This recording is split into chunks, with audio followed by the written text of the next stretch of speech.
Шейный отдел – это самое опасное место. Когда в шейном отделе появляется грыжа, человек должен обращаться именно к профессионалу. Если в поясничном отделе, то можно еще куда-то как-то идти, но в шейном отделе надо обязательно обращаться к профессионалу. Потому что сейчас в разных местах, в разных городах появились много, которые считают себя костоправами, но они ничего не чувствуют, не видят даже, кости не видят. Они ложат пациента, бум-бум работают и все, отпускают. Но с поясничным отделом еще как-то можно, но шейный отдел никак нельзя доверять простым или кого вы не знаете. Шейный отдел надо доверять обязательно профессионалу. Потому что на таджикском языке говорят «маджбур табиб» или «маджбур усто». Они не знают, что делать, чтобы какую-то хоть копейку зарабатывать, они начинают этим заниматься. У них нет этой профессиональности, они даже не чувствуют кость, но как-то стараются чем-то как-то работать. И за свою работу они прикрываются как-то за мечетью, или за церковью, или за Богом. Подайте, что хотите. Они не профессионалы. Профессионал работает четко, уверенно. У него есть свое достоинство, и он знает, как заниматься и как работать. Поэтому шейный отдел, с шейным отделом не надо шутить. У этого пациента есть грыжа шейного отдела, и мы работаем с шейным отделом. Надо очень аккуратно работать, потому что когда мы сделаем маленькое нарушение, мы можем сделать инвалид человека. Шейный отдел – самое ответственное место и самый ответственный отдел у человека. Вот у нас протрузия в шейном 3-4 позвоночнике, и мы должны аккуратно работать. Процедура немножко болезненная, но терпима. Нам надо открыть пространство между костями, чтобы нежные корешки освободились.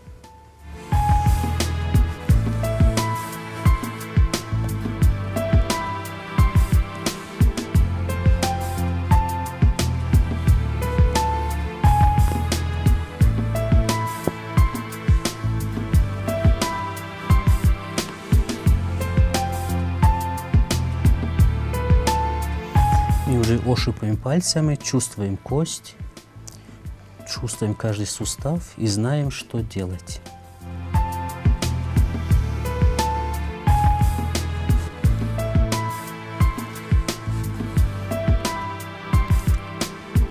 Много работать не надо, пару минут достаточно, потому что мы можем повредить нервные корешки. Поэтому на сегодня пациенту хватит пару минут. И так надо заниматься где-то 3-4 дня, максимум 10 дней, и человек будет здоров. تخمیناً سالهای 2010-11 من خودم که شهروند قزاقستان هستم، برام این کسانی گریجه گفتنی گردنم پرابلم بود سر شد. سال 2010-11 تخمیناً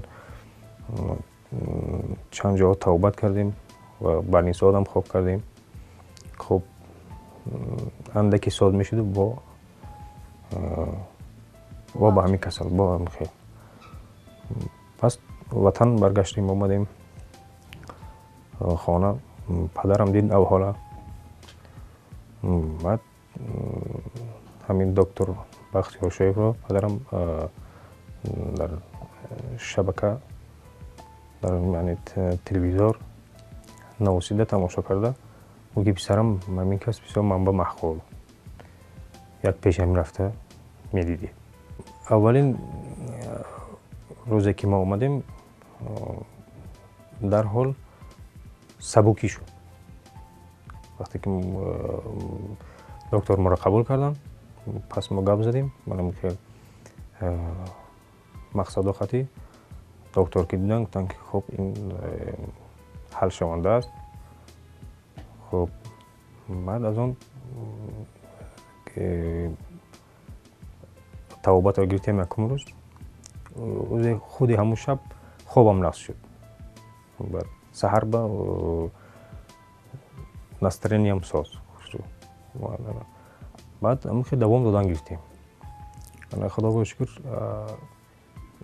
ман 9-10 сол мешавад. Ҳар сол ватан омада падару модарро хабар мегирем. Албатта пеш доктор омада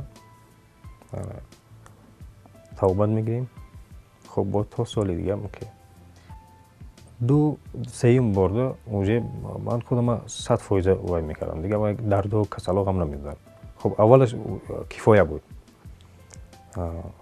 Баъд бо массаж гирифтем кам-кам. Хел оста-оста иммунитета манам хел нигоҳ карда, ғизои нағз хӯрда, чизе ки доктор гуфтан ҳамон хел сеюм бор уже дигар гам намедодем. Хуб нағз мешуд ки пеш аз вай кардан албатта самолечение меган, мана вай кардан дар кор нест. Албатта пеши доктор омадан дар кор. Манам хел худо мода докторои нағз ҳаст. Мана худо бо шукр. омада тавсия гирифта нақстар мешавад. Бисёр ҷода рафта тавбат кардем. Аммо доктор Бахтиёр Шоев ҳам маъқул, ҳам хубтар аз назари ман. Манам баъзе мана бародарое ҳастанд ки ёки мисол хоҳарое ҳастанд, модарое ҳастанд. Албатта хуб нағз мешавад ки пеши ин кас омада пурсон кунанд, хубтар мешавад.